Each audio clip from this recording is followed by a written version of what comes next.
Well, London's Mayor Sadiq Khan joins me now from City Hall. Good evening to you. Great to have you with us.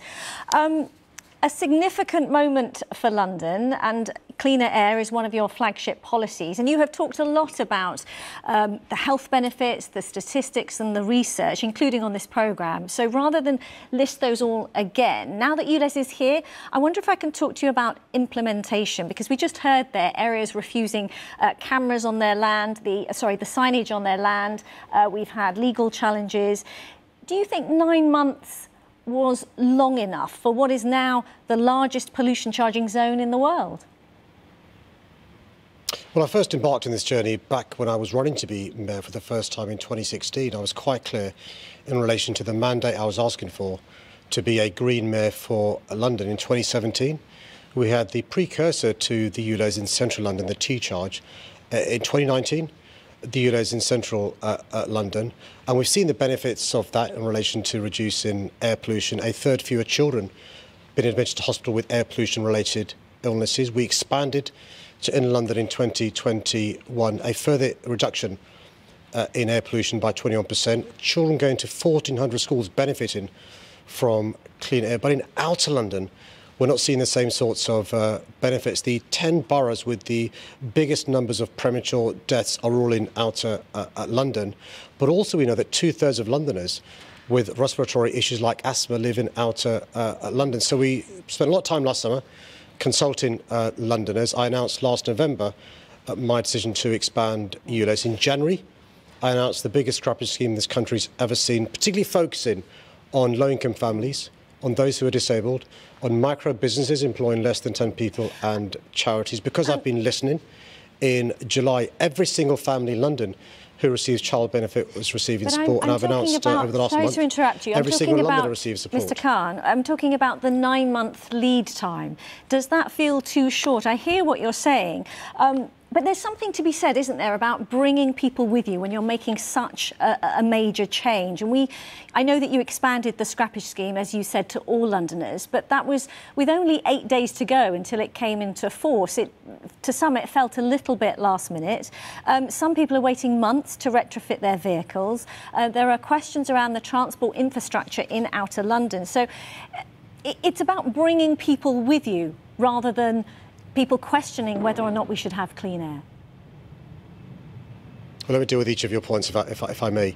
The good news is, because of our announcements and our policies, we've gone from 44% of cars being compliant to 9 out of 10 cars in outer London already being compliant. So those drivers won't pay a penny more. Actually, let me just interrupt you there, Mr. Khan, because it's actually, just to be clear, we know that it's 9 out of 10 cars seen driving in outer London on an average day were compliant. We don't know how many households that is. So just to be clear on that front. But if you can just address the way in which something is implemented in terms of bringing people with you for something that is clearly such an important issue for you and many Londoners. Well, I was trying to respond to the point, but you're right, by the way, to remind me. It's 9 out of 10 cars seen driving in outer London on an average day are already compliant. But also we know the health consequences of air pollution. I'm also listening to the sort of people you've had on the programme, bereaved mums, paediatricians, those who treat patients in Great Ormond Street or the Children's Evelina Hospital. We know that there's been a third fewer children being admitted to hospital with air pollution-related illnesses in central London. If clean air is good enough for them, what about outer London? I think clean air is a right, not a privilege. And again, cleaner air is one thing. When you're bringing something like this in, I guess what I'm asking you is, do you think if you had made perhaps more adjustments or concessions, possibly even delayed it slightly, you could have brought more people with you for what is an important policy? Well, because we've been listening to Londoners and responding, that's why we had the first scheme in January, without a penny of support from the government, £110 million, because the consultation responses alerted us to concerns from low-income families, those who are disabled, those who are charities and micro businesses. That's where the support was targeted.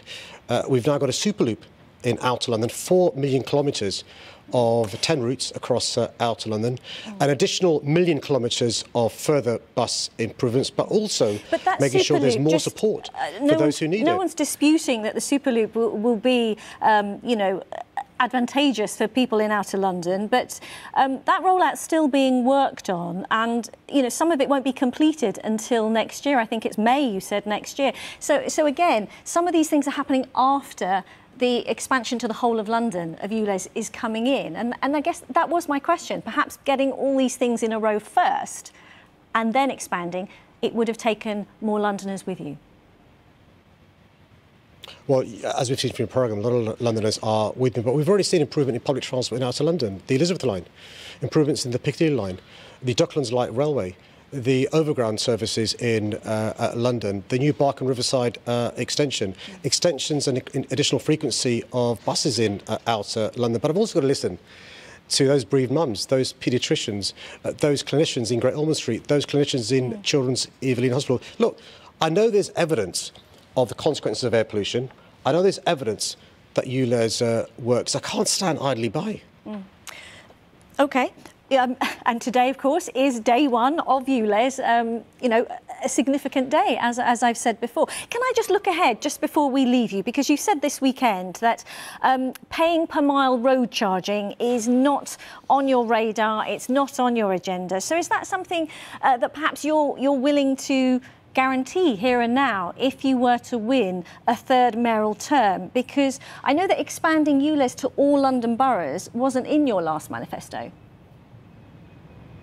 Well, let me deal with that point. So from today, 5 million more Londoners will be breathing clean air. We've got the biggest clean air zone in the world. At the same time, we've got more electric buses than any city in Western Europe. I want more of those. At the same time, we've got more rapid charging points than any city in Western Europe. I want more of those. We've got more than 13,000 electric charging points, more than a third of the country's charging points. I want more of those. We've planted almost 500,000 trees. I want more of those. But I can confirm, if I'm re-elected as Mayor of London, road user charging or payment by mile is not on my radar. It is not on the table, because there are other things we can be doing in addition to having the world's biggest clean air zone. OK, thank you for clarifying that, and thank you so much for your time here on BBC London. Really appreciate it. Thank you. That's the Mayor of London, Sadiq Khan.